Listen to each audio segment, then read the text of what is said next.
And it is Thursday, and we're here, and I still can't believe we are in the second half of the year already. But I'm bringing you an awesome start of the second half of the year. We had a great speaker on Snack and Learn the other day, and today I've got something a lot of us don't think hard enough about, and it can end up being a real Achilles heel for us in our businesses. And I have my buddy Travis Barker here with us, and you can see he just Travis he'll go by, who I have met and now have hired. And gosh, how long have you been working with me now? 6 months, maybe? Yeah, 9 months, I think. Closer to 9 months. Okay, and has literally changed how we do business in such a positive way. So, what am I talking about? Travis is a technology king. And one of the things I always had when I worked in corporate was the ability to pick up the phone and call IT. And when I went out on my own, as you all know, a lot of us, we're just kind of figuring things out as we go. And if there's a technology issue, we could get diverted for half an hour or an hour trying to figure something out. And that's just how it rolls when you're in that first year of entrepreneurship. But as my company started to scale and I started to get people working with me, I knew I couldn't be the IT helpline. And I happened to meet Travis at just exactly the right time because he owns EZ IT, which is exactly what it's called, and runs the company that I needed to help support us even at this small, very early time. So first of all, Travis, welcome. And then I have a ton of questions for you, of course. Thanks so much for joining us to give us some tips on IT for entrepreneurs. I appreciate the opportunity to be here. I love talking about it, and I'm hoping that we can answer a lot of questions for people and just make them aware. I think awareness is the biggest thing. Yep, I do. I do. And it's the awareness that it can, I love the name of the company, that it can be easier. So the thing that I can do now that has just changed the game for me so much that I still even forget that I can do it is if I trip on an IT issue, all I have to do is shoot an email to the help desk and I get a call or an email or a text or whatever I need right away that says either we're going to handle it or here's a Loom showing you how to do what you're asking or. But like I'll sometimes still start down the rabbit hole, I think, Travis, because we get so used to it before I go, oh, shoot, I can just send an email and get this handled. So how much of your work with clients is really just bringing them that relief of, wow, I've got somebody to help me here? I would say that is 99% of it, and it needs to be. And so, you think about what we do, and so often we're looked at as a service, and I hate that term. When you pay for a service, you get exactly what you pay for, right? Like you go buy something or you call someone and says, hey, this is what I want. You are going to get exactly what you pay for. That is not the way that our business is orientated, right? We are very solution driven. And so our goal is to, and again, it's all in the name, right? One, technology should be easy. Two, it should be solution driven. And so not only are we just helping you, but we are finding you solutions and making sure that one, you get your time back. Your time is the most important thing. And I can relate this to finance, right? How many conversations have we had jokingly where it's like, I'll go down my own finance rabbit hole, and you're like, no, that's my job. Yep. I'll be like, okay, do I have permission to slap your hand too when you're doing the same thing with technology, right? Yep. Oh, it's so true. It's a running joke, but it's like, as fellow entrepreneurs, we need to respect our zone of genius because that's where we're profitable and that's where we'll move our businesses forward. That's so true. And the thing that you said that I really like about that is that it is all in your name.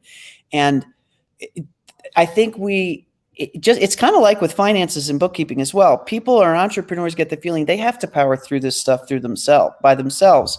And initially you kind of do, because you got to at least just get out of the gate and you don't have money coming into things to, pay for a service or that kind of thing. But you hit the nail on the head when you said you get your time back, because as a finance person, I'm always saying to CEOs or founders, when you are spending even just a half an hour going down a finance rabbit hole or going down an IT rabbit hole, that's costing your company not just some arbitrary, oh, I used to make $80 an hour in corporate or $150 an hour in corporate. That's sacrificing new revenue at a whole different rate than you used to get paid when you worked in corporate. And that's just such an important piece of this thing, is to understand that every time you can allocate a task like that to an expert, you gain more than just your time back. And it's hard to quantify, because you think about it, and I'll talk to any service that, you know, is out there. And you being my own CFO, we've had these conversations like, oh, I don't know if I can afford this. But the same conversation is, how can you not afford? Not. Yep. Yep. And it all comes back to that return on investment. And it's funny because return on investment is not all financial. Like, there are three, probably more, but three things that I think of that we invest in our business: energy, time, and money. Mhm. And you can get a return on any one of those things. And this is where IT is such a big deal for me, because and if I go even broader and think about how much time it saves my whole team, then you're really starting to multiply and add up the things that we now are getting that we don't have to figure out ourselves. And that to me is what every one of the business owners should look at. But what I would say about that is, that's the tip of the iceberg. Like, that's the thing that means the most to me day in and day out as I'm operating, I think. But what else is that you're doing underneath the surface of that iceberg? This is the part that I think we really want to talk about, because it's risk management. It is, and it's fun. The iceberg is perfect, because every time I see that, I always think about like the success iceberg, or the Yes. iceberg that you see, because it's like, oh, this is what you see. What is everyone else doing, right? Mhm. So we are a fully managed technology firm for you, and yeah, 95% of what we do is you guys don't see. Mhm. We are monitoring all of your systems in the background, making sure, one, cybersecurity. Cybersecurity is like the biggest thing in the world for me. Um, Talk to me about that and what's going on with that, and what are some things that have been in the news around cybersecurity lately? oh man, where do you want to start? Okay, so let's actually just like talk a minute just about cybersecurity. So when we talk about cybersecurity, what are we talking about? Because I think people sometimes just think, oh, it's that ransomware of this big oil pipeline on the East Coast. I'm not that big; they're never going to hit me, or what have you. Mhm. People don't think, I don't think they have a true perspective of what cybersecurity is. So little might not be known statistic is that 60% of small businesses that get hit with ransomware or security breach never recover. Why is that? Wow. Why is that? Like, that's a scary statistic, but why does that actually happen? So when you have a security breach or a cybersecurity incident, if you have anything that's called PHI or PII, so this is personal health information, so your clinics or anything like that, if you have any of that, or PII, which is personally identifiable information, so social security numbers, phone numbers, all that other stuff that we keep to keep track of our customers. By law, we have to protect that information. If that information gets out, by law, we have to report it by law. So once that's reported, then you get, you know, your local authorities involved, you get the FBI involved, you get your insurance companies involved. You have to let everyone know for X amount of time that, hey, this happened. You have to be aware. Like, so was it Experian? I think it was Experian that got hit like 4 or 5 years ago. And what happened, right? So by law, they had to notify everybody, and by law, they had to give you some sort of protection for their mishap. So they gave everyone. Now they own this Mhm. system, so it's easy. Luckily, they owned it.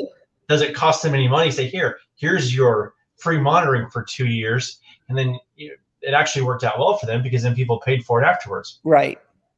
But you have to provide that safety net for anyone whose data is already there. You have to pay for a forensic investigator. Mhm. Cannot be internal. You have to hire a third party one to validate what data was stolen. And there's all of this. Now, that's just boom, right? That's the meteor hitting the land. That's not the dust cloud.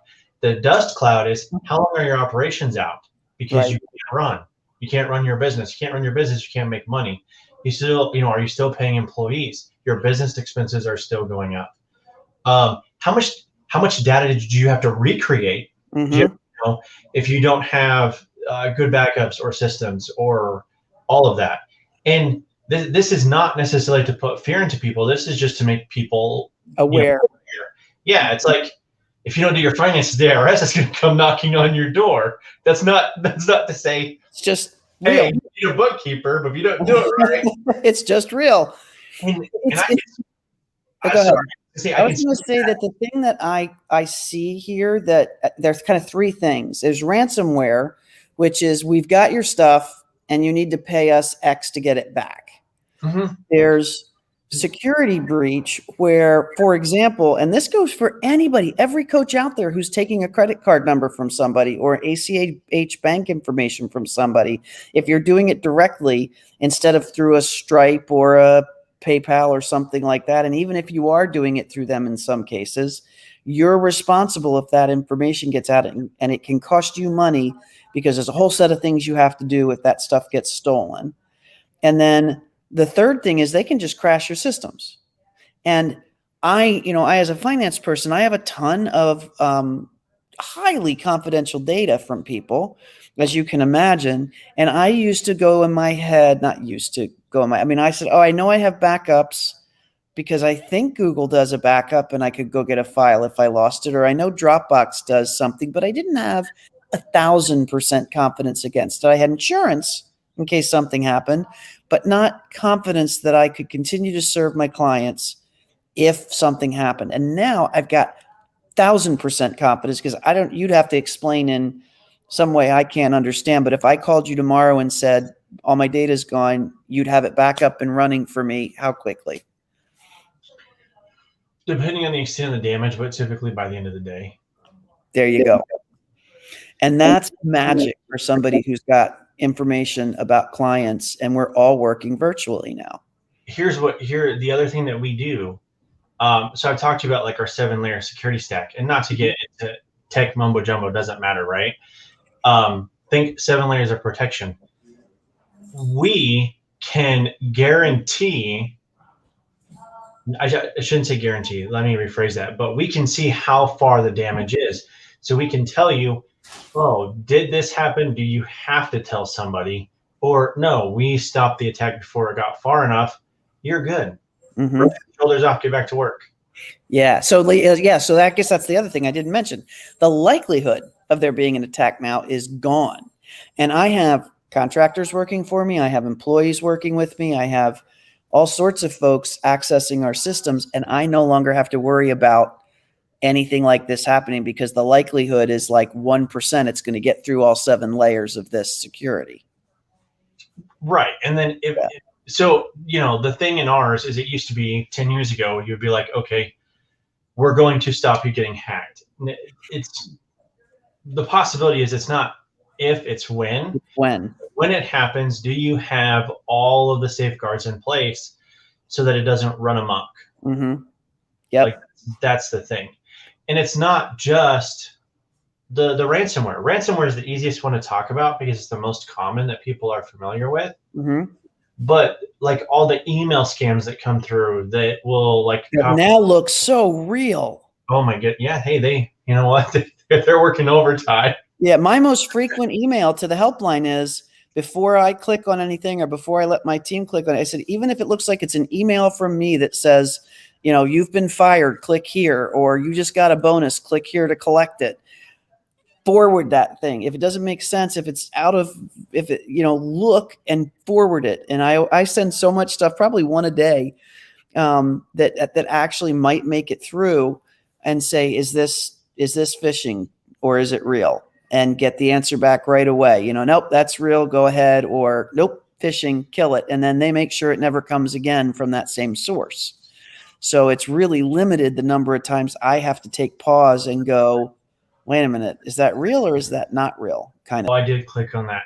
Oh no, what happens? This is where all the safeguards kick in, right? Gotcha. Yeah, email protection is one layer, but we have your systems are so gated that and again, it's intelligent enough that you guys don't see this very often, but you literally can't install or run anything without prior approval. So one of our systems is we do what's called a whitelisting app. So we confirm everything on your system is good, right? We do a clean, we scan it, we clean it, and then we say, okay, everything on here is good. So it runs. But if you were to try to install something new or something that hasn't been pre-approved, it's going to say, nope, you can't do this. What that also does is that prevents the ransomware from running and a few other things. We get notified, you guys don't. Mm-hmm. We survey damage before you guys even see it, if it's there, or just take care of it. Mm-hmm. And it's like nothing happened, and there's no reason to bother you or distract you from doing what you're doing, right? Unless it's important, then there's no reason to have a conversation. Unless there's been damage that I need to know about. And see, that's the thing about this service that I want to market this for you in a big way. But the problem is when it's working, you're non-existent. If I don't hear from you, life is great. Now I got talking to you, so, I'm the guy that if you hear from me, something. Yeah, it's if I'm not hearing anything, I am. But now I'm worry-free as well. Whereas before, I didn't know I was worried. But when I was all of a sudden worry-free, it's like, oh God, what a difference and relief that is. We both know Alex Sharfin, and he talks a lot about noise and confusion.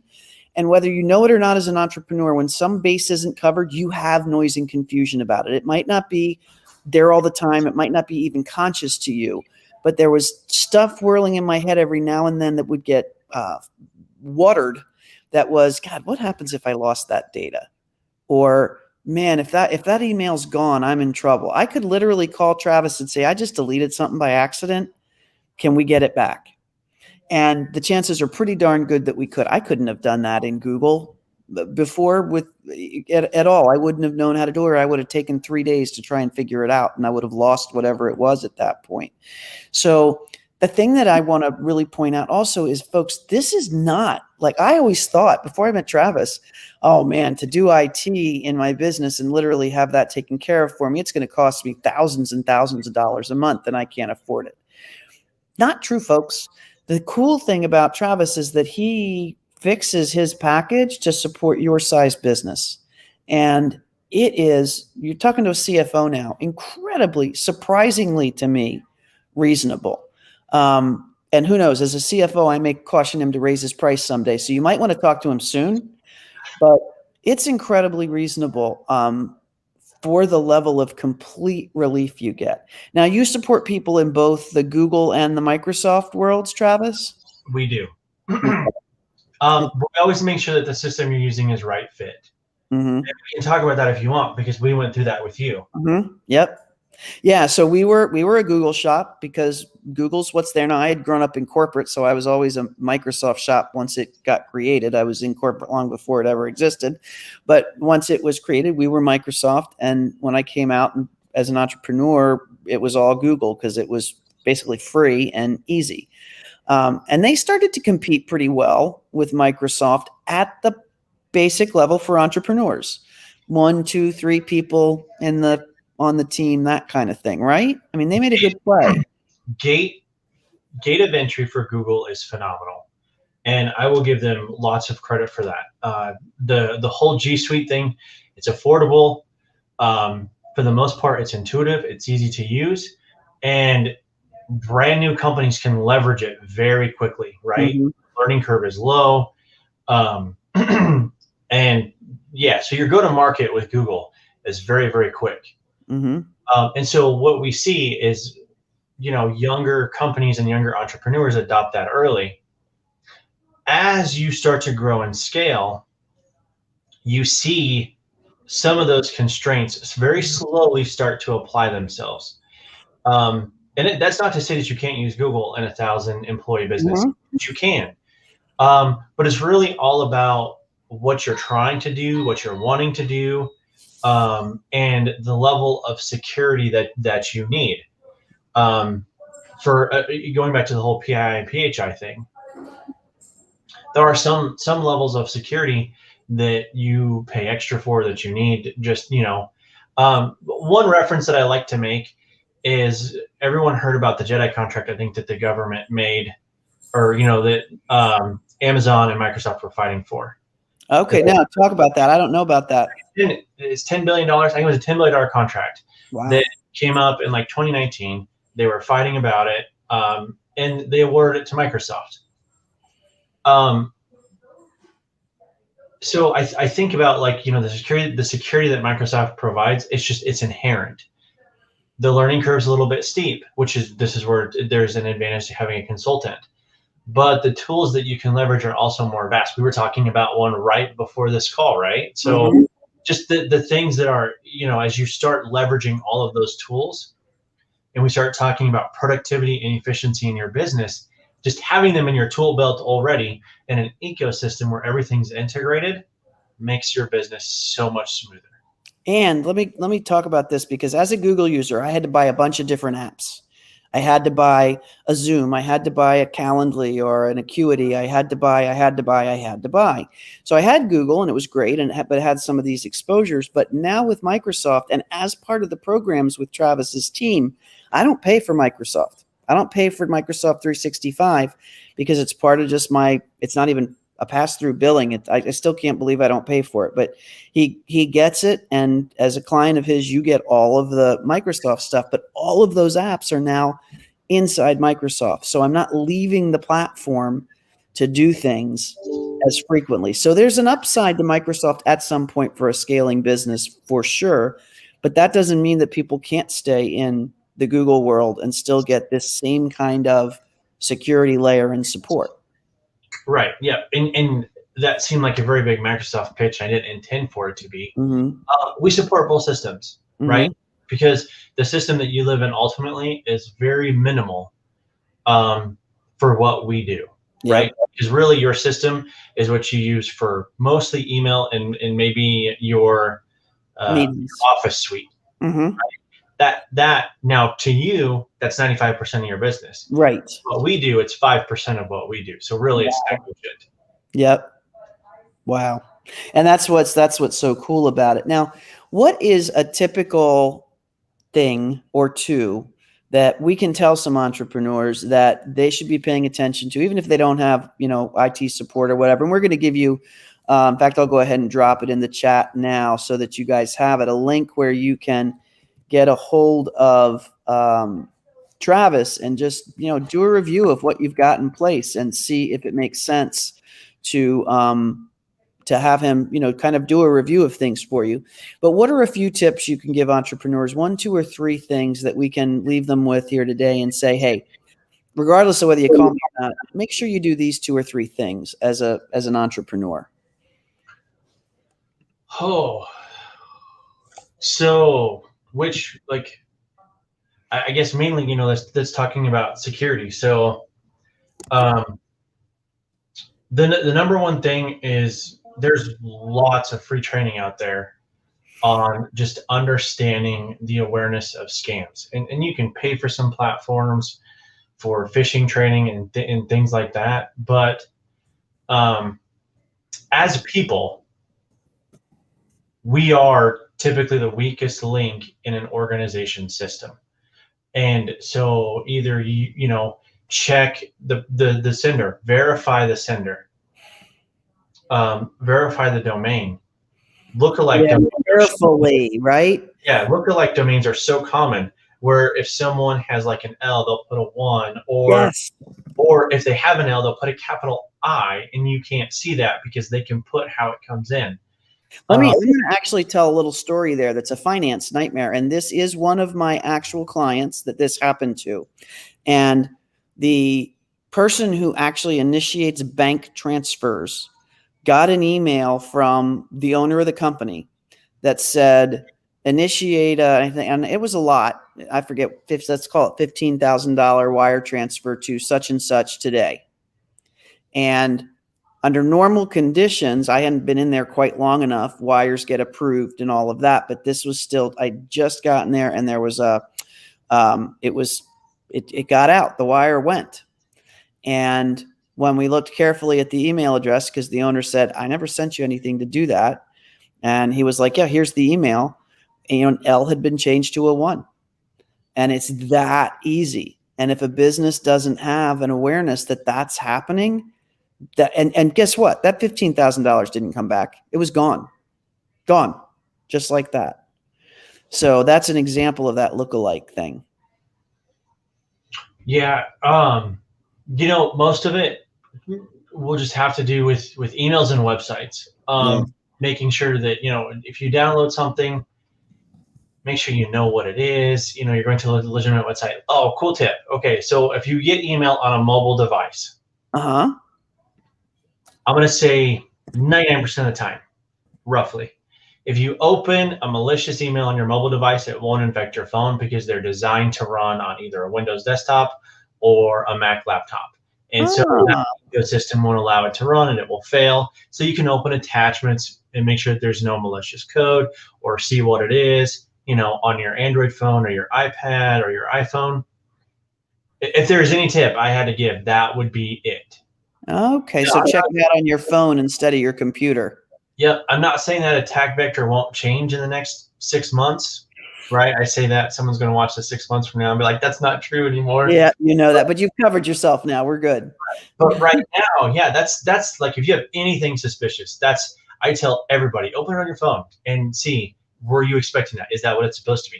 And if so, okay, open it on your computer. That's fine. That is a great, great tip. So, bottom line, if you see an email come through on your computer and you're not sure, go to your phone, open it there, and it can't hurt likely right now, likely won't hurt your phone because it's primed to work on your computer. And if you find out that it's good, then go ahead and open it. Yeah, and it's also the way mobile devices are designed, right? They're built with uh, walls so apps can't intercommunicate. And so basically what that does is that those are your safeguards. So Love you're good. You can't execute the codes that will run in the background on your phone that are intended for your computer. You can't ransom your phone yet. Actually, Yep. waiting for that to happen. That Yeah. but those things, yeah. So security is important, but Pam, that's important. The thing that I think so many people don't realize that we also do as a technology partner, and we're scratching the surface on this for you, Mm-hmm. is making sure that your team is productive and efficient. Right? Bingo. Security is step one. Right? The first thing we do is we secure a client. We build your we make sure you're safe, and then we work on building your house. Right? Okay. Mm-hmm. So how can we leverage technology for efficiency? So the number one waster for productivity with technology are, things aren't working fast enough, or you get these repeated errors. And let's not fool ourselves. We as entrepreneurs, right? We're very short tempered, but you get distracted. Say you're working on something and it's gold, and you're working on it, and all of a sudden your blue screen on your computer or what have you, right? It's not sending like it's supposed to. You're ready to record this absolutely kick-ass video for marketing, and your camera doesn't work. Mm-hmm. Why? Like, now you're distracted. You've lost your mojo. Momentum. Yep. And it's just gone. And how hard is it? Not just for you, but your employees, right? So you have those massive time sinks. Well, like, those are burdens that people should not have to feel, in my opinion. Yep. And yeah, the security is great, but even still, that's very minimal of what we do. It's the peace of mind of, if your technology, and like I say technology because it's very broad, but that's the point. Your technology is not working, call us. Mm-hmm. Like, pass the burden, because that's our job. And there's something so and again, I always like talking analogy thing about finances, right? I wanted a letter from the IRS. I got it right here on my desk. We're talking about it. Pam, I need to take care of this, and I don't worry about it anymore. 2 years ago, I would have worked on this and been on the phone for hours, not doing what I should be doing. Yep. Now it's not something you need to worry about. And that's the thing with this too, that you others said around efficiency. And I want to point to this, because every entrepreneur, if you are not doing this, I want you to do this today, is you should be looking at your list of hosted software at least once a quarter and identifying what you've got running that you never canceled 1,000 years ago. And I am the guiltiest of this, right? The cobbler's kids have no shoes. But one of the things about this efficiency is I will casually say to Travis, oh yeah, to do that, I run this app and this app and this app. And he's like, why? You can do that in one step. I'm like, oh, I didn't know that. So not only am I getting efficiency because I'm not having to do 2 or 3 steps, but I'm getting rid of 3 softwares I don't need. So part of what Travis does is he looked at my original list of software, which was embarrassingly long, and identified already massive savings that more than pays for my services from him, like multiple times over. So that's the other big gain. There's real dollar savings here on top of the security. There's dollar savings and there's efficiencies that all drive into this. And it's like finance and IT. Oh God, we have to have them, but they both have a massive return for you in so many ways. When utilized correctly. Yeah. And when served up correctly. And that's what I like about you. You serve it up to entrepreneurs. So you get the noise and confusion that entrepreneurs are dealing with. And you don't talk to me in tech speak. You don't tell me I have to get this cookie cutter thing done. You basically say, here, I'm going to send you a file. You click on this. It'll handle your security. And then I'm going to look at your software list and tell you what you need to cut, Pam, or what you can cut, where your opportunities are. It's just such an amazing relief. I'm so grateful you're on my team for this. I can't even tell you. It removed noise and confusion for me as an entrepreneur that I didn't even know I had. But now that I don't have it, I'm like 50 pounds lighter. I'm just curious. What's your team feel about it? Like, what have you heard anything from them? So we made the switch from Google to Microsoft. So it's like when I bought my Mac computer from Windows, that learning curve that you have there, there's definitely learning curve. So I won't kid you. If you make that migration, there is learning curve. However, we've adapted, we're using it. It's equally as functional. It's not that it has more quirks than Google. It has different quirks than Google, and it has different strengths than Google. Like, is there the perfect product for every single person? No, because if there were, there'd be 300 million products just in the US because there are 300 million of us, right?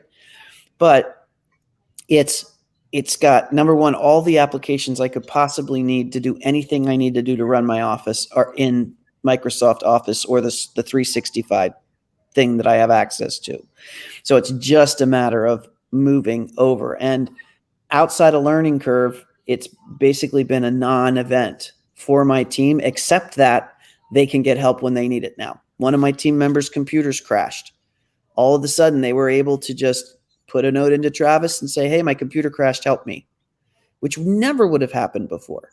They'd have probably had to take it to what do they call those guys in the cars that zoom around, Best Buy tech people, and they would have looked at it that's it, the Geek Squad. They would have looked at it out of context with everything else, and all of the other things. But all we had to do was, I just said, hey, call Travis. And she said, but it's my own personal computer. I said, I don't care, call Travis. And they were there to help with it. So that's been the biggest relief for my team, I think, is having that knowledge in the back of their heads too. And that's where like, just to hear that for me is awesome, because the whole point of what we do is to bring that relief to our customers. Mm-hmm. Yep. I mean, yeah, we own a business. We're in to make money. Everyone here is making money, right? But where we get our appreciation is building the relationships with our customers, and maybe like seeing the fact that like I've seen terror in people's eyes when they're crashed and they've lost their items, or they can't work for 5 days. Mm-hmm. Like I don't know how I'm gonna pay bills. I can't even work. And that, to me, like, no one should have to experience that. Yeah, that's awesome. And you certainly set up a system so that is the case for us. And so what Travis has offered to do, everybody, is have a discovery call with anybody who's within earshot of this. Whether you're watching it live, you're watching it on replay, the link is here to schedule that call. Take the time to do that, because he will walk through with you, or ask a few questions and be able to tell you some things you can do right away to help yourself, and also see if you're a good fit for his kind of service. And the thing about his service, folks, I was really surprised. It is not cost prohibitive at all, even for us entrepreneurs. It is very logical. It was such an easy financial decision for me. Like, that was the last of the things. I was more worried about the conversion to Microsoft than I was about it being a bad financial decision. You know what I mean? Or being a good or bad. Like, the decision time I spent around it was more around the conversion to Microsoft than the I was going to get the security. I was going to get the help. That was a done deal. And it's really worth this call, guys. Travis is an amazing human and really gets us as entrepreneurs. So thanks so much for being here today. Yeah, and if people call, it is literally going to be a conversation. It is not salesy. There is no sales approach. It's what are you doing, right? Mm-hmm. Like, the conversation will be what are you doing? Where do you want to go? Mm-hmm. Can technology get you there? Yes or no? And if it can, here's a few things you can look at on your own. Some pointers. And if you feel like you want to hire me and my team, then great. We'll have that conversation because we are not a good fit for everybody, and so we always just have that conversation. Make sure that, we'll work well together, and make sure that we're forward because I think if Pam, you can attest this too. I don't want to say I'm pushy, but I'm pretty firm on the direction that we're going with technology to make sure that it benefits you. Yeah. Oh yeah. There's no way that I'm not going to get a return on this investment. Travis won't let it happen that way, which is awesome. When you have any service provider, that's the kind of passion you want for what they're doing. So yeah, absolutely agree. Sometimes that's not the right fit. Same thing, with what I do, it's the same thing. If it's not somebody who's going to benefit from it, we're not going to push it on them. Neither one of us are salespeople.